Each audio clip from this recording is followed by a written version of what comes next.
Salve Maria a todos, professor Gabriel Sapucaia aqui de novo. Vamos agora falar sobre mais um expoente do esoterismo cristão, que é o François Chenick.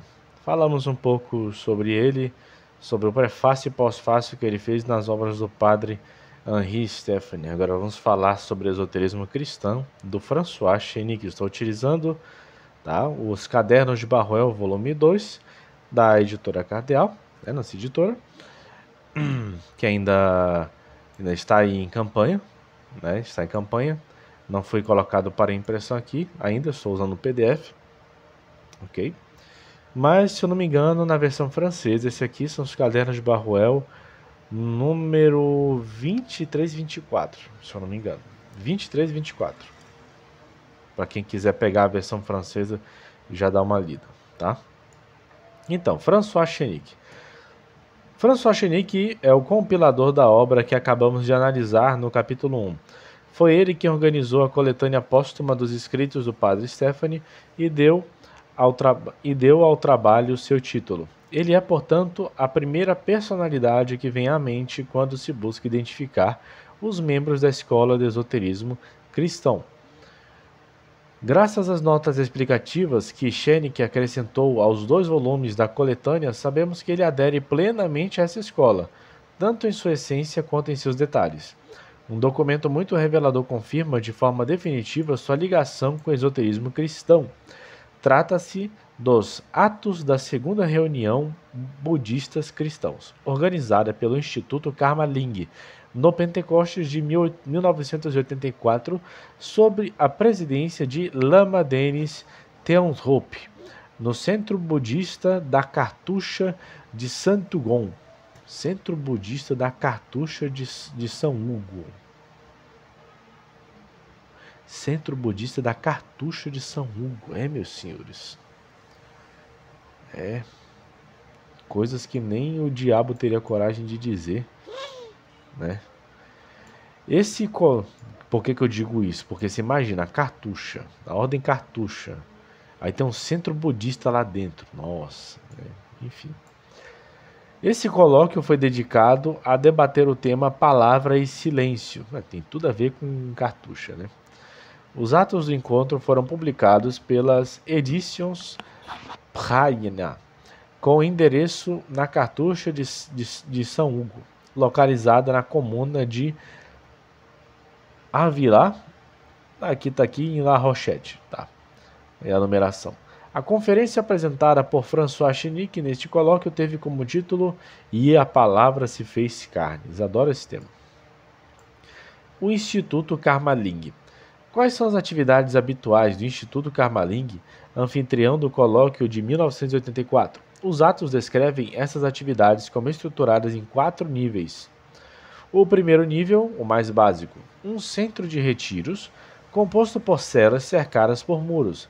Durante 3 anos e 3 meses, participantes vindos de fora dedicam-se a práticas meditativas. Essas práticas constituem o núcleo da tradição Kajiupa, que significa a linhagem da prática. Segundo nível, uma comunidade permanente formada por cerca de 30 pessoas que dividem seu tempo entre estudo, oração, meditação e trabalho. Terceiro nível, organização de estágios e sessões de meditação, abertos tanto a budistas quanto a não budistas interessados em um primeiro contato com o Instituto ou em aprofundar suas buscas espirituais. Que, claro, o perennialista pouco importa. Você é cristão, budista, islâmico, não importa. O que importa é que você vai praticar a mística universal.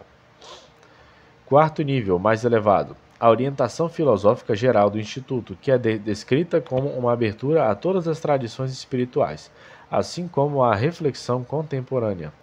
Uma nota adicional destaca: o ensinamento budista prega a tolerância, e nosso guia espiritual, o venerável Kalou Rinpoche, é a encarnação ou reencarnação de Yanjian Kongtrul Rinpoche, o grande artífice no século passado do movimento ecumênico ou sem partido, conhecido como movimento Rimi da tradição tibetana. Conferência de François Chenique. O tema de sua conferência na Cartucha de São Hugo foi "E a Palavra se fez carne". Segundo sua introdução, ele se propõe a uma demonstração dupla. Primeiro, mostra que a carne, no sentido joanino do termo, ó, lembra da igreja joanina? Lembra as coisas? Tem tudo a ver com isso daí. Tem tudo a ver. A carne, no sentido joanino do termo, significa todo o cosmos. Começou Biluteté.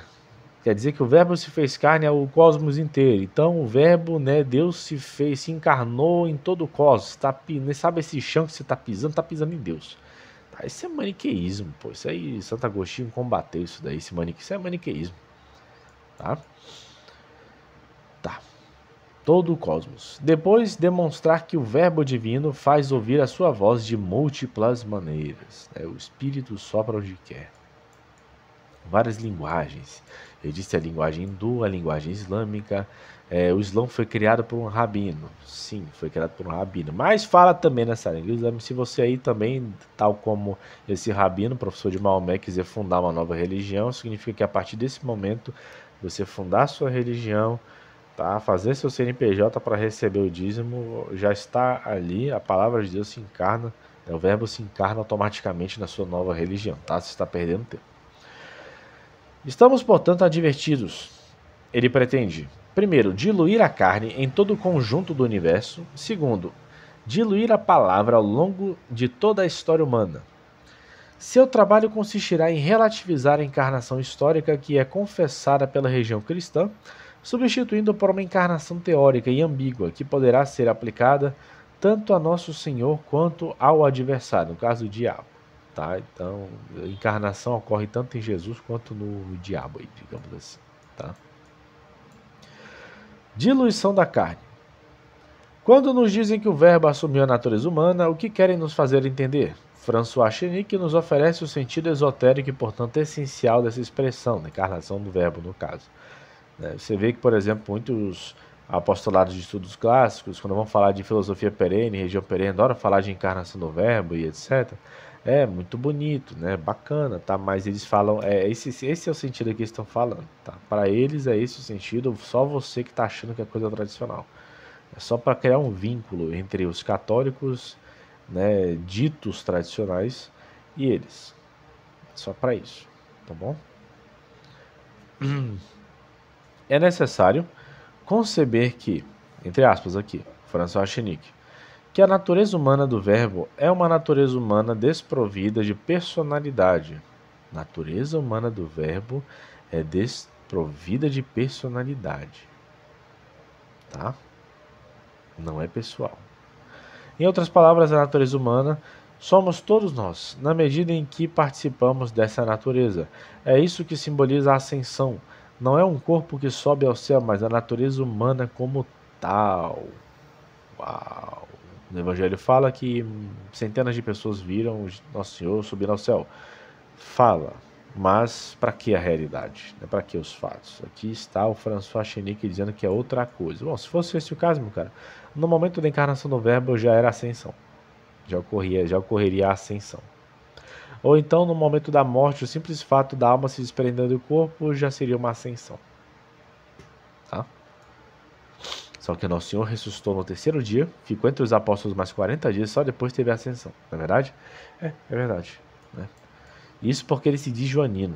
Né? E está no Evangelho de São João essas coisas, inclusive. Da ressurreição, Nosso Senhor convivendo com os apóstolos, etc. Né? Mas isso aí você abstrai. Entre aspas, não é um corpo que sobe ao céu, afirma Chenique, é uma natureza humana desprovida de personalidade.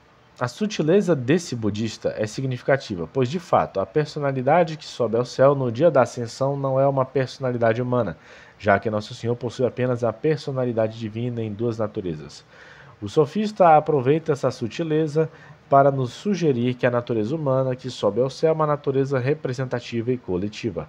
Assim, a carne da encarnação é diluída no conjunto da humanidade e, em seguida, ele não hesita em estender essa diluição ao cosmos inteiro. Tá? Por isso que eu falo, gente, é bom ter o hábito de, tipo assim, você ler a Bíblia até o final da sua vida, pelo menos, sabe, 7 vezes assim, pelo menos. Porque, olha, um cara desse aqui, falando essas bobagens no Instituto Carmaling, por que a pessoa acredita? Porque a pessoa não lê Bíblia. No Brasil, por exemplo, alguns apostolados falam que ler Bíblia é coisa de protestante. Aí vinha um padre Paulo Ricardo, olha, não vá debater com o protestante usando a Bíblia, porque esse é o território dele. Território dele o caramba, seu calvo. Que território dele o caramba? A Sagrada Escritura foi feita por quem? Que foi compilada por quem? Não foi para a Igreja Católica? Não foi pela Igreja Católica, ô Calvinho? Não foi? Foi, então o território é de quem? É nosso. O deles não é uma Bíblia mutilada? Sim, é uma Bíblia mutilada. É porque tu também, Calvo Ricardo, tu também não quer que as pessoas leiam a Bíblia, porque senão dá para perceber muito bem que essa frouxidão espiritual que tu prega aí é completamente contrária à Sagrada Escritura. Tá? Esse pacifismo aí que você prega. Ah, mas Gabriel, o padre Paulo Ricardo fala que o cristão ele é pacífico, não pacifista. Ou seja, nós temos que combater o erro. Mas nós somos pacíficos, nós não queremos guerra. Aqui também outra lorota. Não, que cristão não quer guerra contra a iniquidade, não quer guerra. Pelo amor de Deus. Começa em Gênesis, a primeira guerra santa contra a Sodoma e Gomorra. E as cruzadas, meu caro. E todas as guerras santas movidas pelo Espírito de Deus. Tá? Cristão quer guerra sim. É guerra ao mundo, ao demônio e à carne.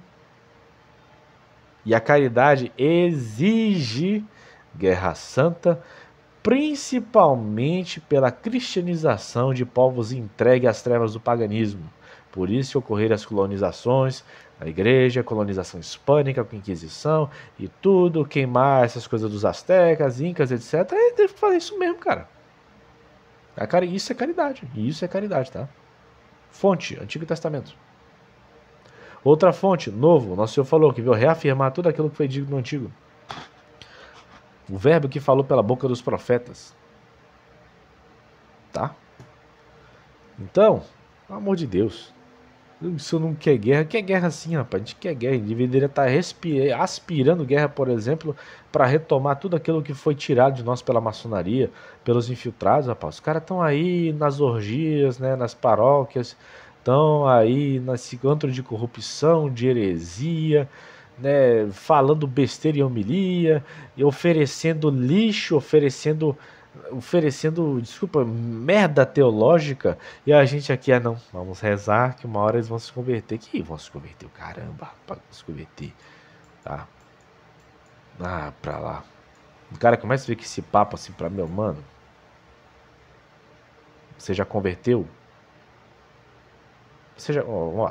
Você, por exemplo, sabe a verdade, entendeu a crise, etc. Você já chegou a converter pelo menos 10 amigos seus? Não converti. Você não reza o rosário todo dia? Rezo por eles não converteram até agora. Não, e você foi lá debater com eles e lhe bloquearam, lhe odiaram. É isso mesmo. Tá. Aí quando você consegue converter um ali e acolá, ele fingiu conversão para se infiltrar no seu meio e fazer bagunça. Aconteceu comigo, por exemplo. Tá? Gente que eu ajudei na conversão, mas que eram tudo infiltrado. Fingiram conversão para chegar perto e avacalhar o apostolado. Meus caros. É na base da conversa? Não, na base da espada mesmo, tá? Continuando. A diluição da palavra. Era de se esperar, evidentemente, que o budista, que ao mesmo tempo é um esotérico cristão, transformasse Nosso Senhor Jesus Cristo em um avatar da divindade. Contudo, ele deixa claro que se trata de um avatar de um tipo muito especial, pois ele distingue-se entre os avatares maiores e avatares menores. Isso aqui, por exemplo, o Espiritismo prega, tá? Evangelho segundo Allan Kardec. Mesma coisa que falar que Nosso Senhor é um espírito muito evoluído, uma reencarnação, sei lá, de Adão, né? Depois de muitas reencarnações, etc. Por isso que ele foi tão perfeito, tarará. É a mesma coisa, Tá? Inclusive, todo espírita é admirador de budismo, tá? Todos eles. Uma vez, estava numa ceia de Natal, minha tia falou, né? Olha, o budismo tem crescido bastante, né? Aqui no Brasil, coisa boa, não sei o que, olhando assim pra ela, meu Deus do céu. Ai. Enfim. Continuando. Pois distingue-se entre os avatares maiores e os avatares menores. Em sua manifestação terrestre, o Verbo encarnado pode ser considerado como um avatar pleno ou maior, mas isso não exclui os avatares menores, que poderiam ter sido suas manifestações em outras circunstâncias. Por exemplo, a rocha de Moisés, da qual jorrou água, seria um avatar. Da mesma forma, a arca de Noé. O Verbo, a palavra, se materializa e se faz ouvir de múltiplas formas em múltiplos graus. Os avatares de Vishnu, já entrou em hinduísmo, são de natureza menor. François Chenique mantém a noção de avatar tentando adaptá-la ao cristianismo. Símbolos e sacramentos. Agora vê que ele vai falar de simbologia e sacramento. Como corolário de seu tema principal, François Chenique se vê levado a definir o que entende por símbolos. Pode-se prever facilmente que ele fornecerá uma definição capaz de satisfazer tanto os budistas quanto os esotéricos cristãos. Eis o seu texto.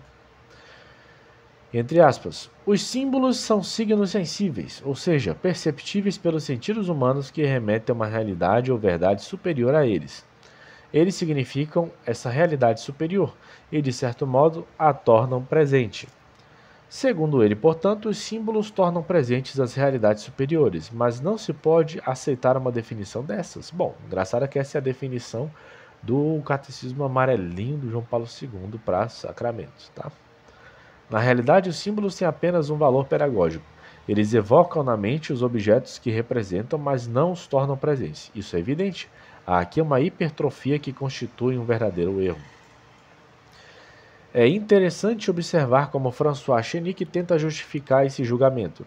Em determinado momento de sua conferência, ele quer dar exemplos dessas presentificações operadas pelos símbolos. Que exemplos ele escolhe?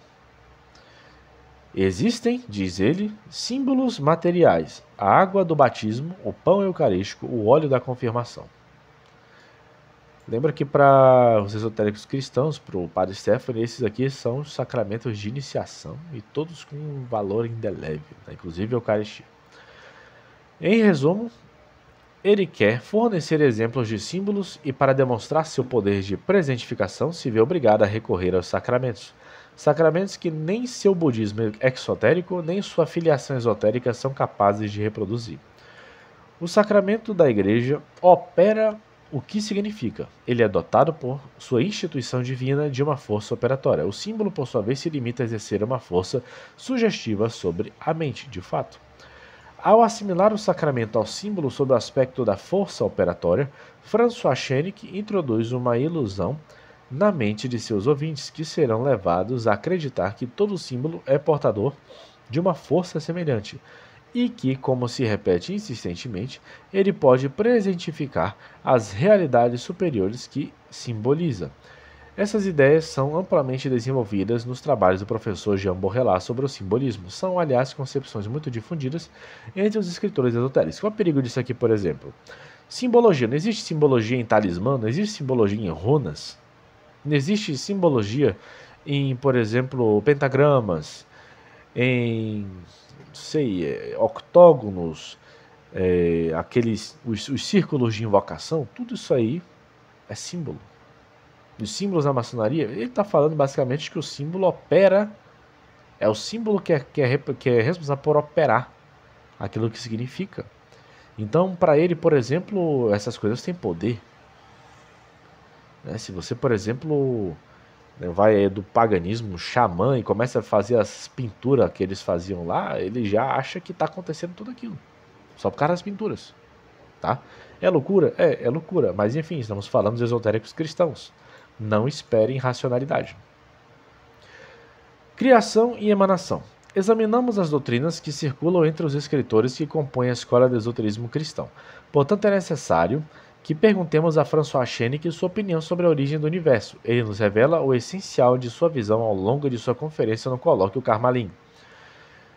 Sabe-se que duas doutrinas sempre estiveram em concorrência: a doutrina da criação ex nihilo, do nada, que é ensinada pela Igreja, e a doutrina da emanação, essa que é neoplatônica plotiniana, amplamente difundida fora da Igreja. Resumamos rapidamente essas duas concepções para melhor compreender a posição de Chenique. A criação ex nihilo ensina que Deus criou o universo do nada. Ele fez surgir o universo onde antes nada havia.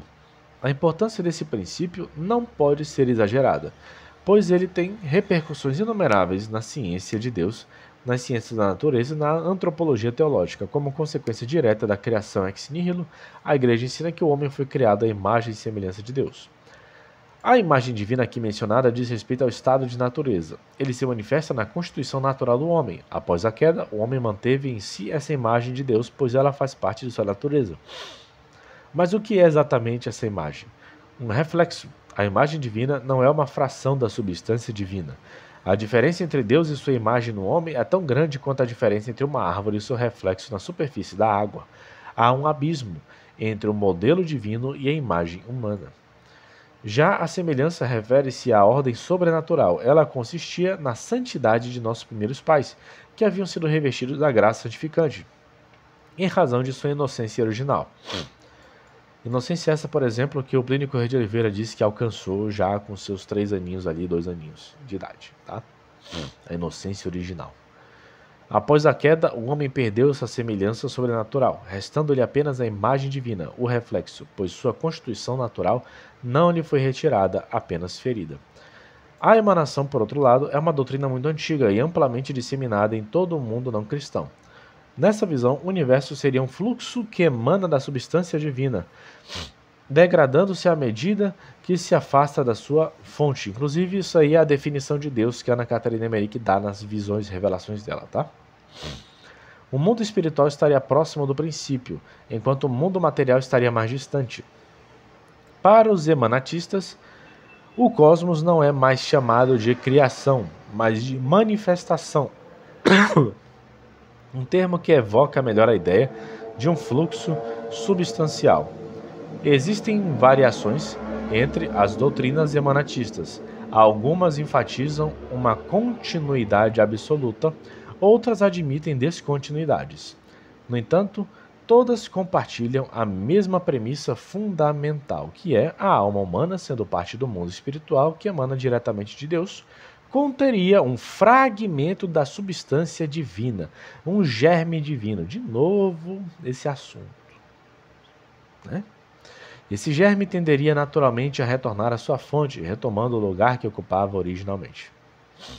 As duas doutrinas criacionista e emanatista são absolutamente inconciliáveis. No criacionismo, o homem está separado de Deus da mesma forma que um reflexo está separado de seu modelo, ou seja, por um abismo intransponível.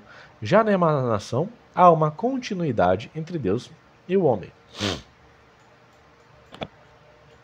Diante dessas duas concepções tão opostas, qual delas François Chenique adotará? Ele se declara criacionista ou emanatista? Difícil dizer, pois os parágrafos que ele dedica a essa questão são extremamente confusos.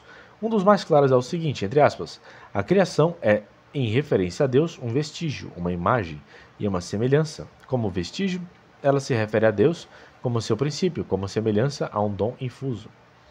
Toda a criação é um vestígio de Deus, um vestígio que é criado, uma imagem que conhece Deus, uma semelhança na qual Deus habita. A cooperação de Deus com sua criatura se dá segundo esses 3 graus. Deus coopera com a criatura, que é seu vestígio, sob a forma de princípio criador. Esse breve parágrafo é típico do esoterismo cristão. Chenique é budista, mas também se declara cristão. À primeira vista, pode-se pensar que sua doutrina sobre a origem do universo e do homem se encaixa no cristianismo, já que ele emprega os termos criação, imagem e semelhança. A terminologia é católica. Lembrando, terminologia. Terminologias eles utilizam tudo o que a gente tem, porém o conteúdo é diferente. É outro sentido, é desviado do sentido. Mas analisando mais de perto, percebe-se que o emanatismo também está sugerido. Ele nos diz que a criação é um vestígio de Deus, referindo-se a ele como princípio criador. Ora, vestígio evoca a ideia de um fragmento de substância remanescente, o que se alinha à lógica emanatista. Obviamente, vestígio, por exemplo, onde é que você vê vestígios de um crime? Você vê se tem ali sangue, se tem pedacinho de roupa, ou seja, algo que foi extraído da vítima ou do criminoso. Ou dos dois. Algo extraído, um vestígio. algo deixado por eles. Resta, portanto, ao esoterismo cristão fazer com que o criacionismo pareça uma simples variação entre as doutrinas emanatistas. Essa é a impressão duradoura que se retira de muitos trechos de René Guénon, especialmente em sua obra Introdução ao Estudo das Doutrinas Hindus. Informações complementares. Em setembro de 1986, realizou-se um novo colóquio na Cartucha de São Hugo, por iniciativa de Lama Denis Tandrup e do Dr. J.P. Schnetzler, tendo como tema a unidade transcendental das religiões. Os nomes dos palestrantes são particularmente interessantes de se notar, pois pertencem quase todos à escola do esoterismo cristão. Vamos lá, o nome desses palestrantes. Paul Barba Negra, sim, Barba Negra. As regras universais da arquitetura da geografia sagrada e seu esquecimento moderno. Próximo. Jean-Pierre Laurent.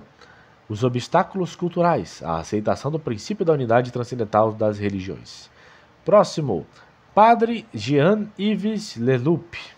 Tinha que ter padre no meio, obviamente. O Espírito Santo, inspirador da verdade e da unidade do cristianismo. Imagina a quantidade de satanismo que tem por trás desse título. Enfim. Michel. O escândalo do pluralismo religioso e as figuras de confrontação. Jean-Pierre Schnetzler, os obstáculos psicológicos. Serine Amadou Dramé, a perspectiva do Islã.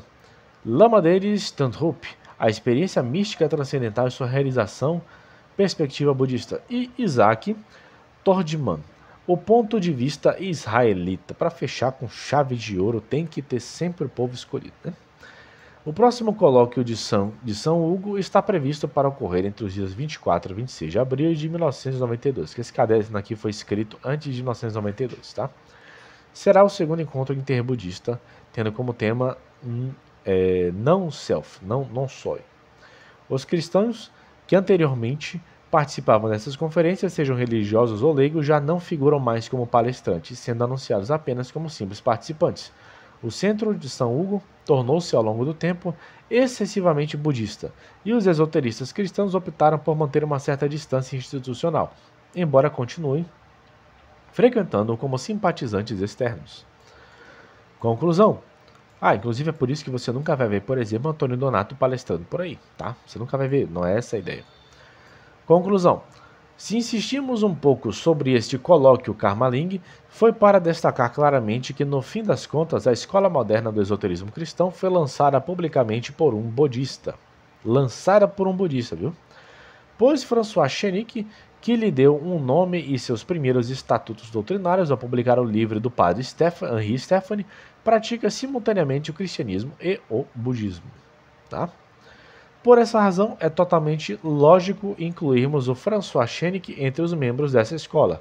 Também devemos incluir os conferencistas e organizadores dos diversos colóquios de São Hugo, cujos nomes listamos no início e no final deste capítulo. Nos resta agora prosseguir com a nossa investigação, que faremos examinando as obras do professor Jean Borrellat.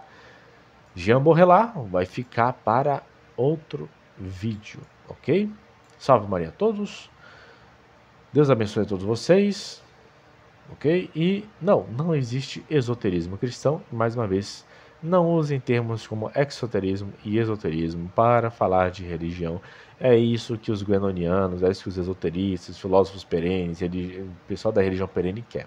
É isso que eles querem, você pegar e analisar todas as coisas pela perspectiva lógica pitagórica e guenoniana. Tá? Isso não existe, ok? Então, até a próxima.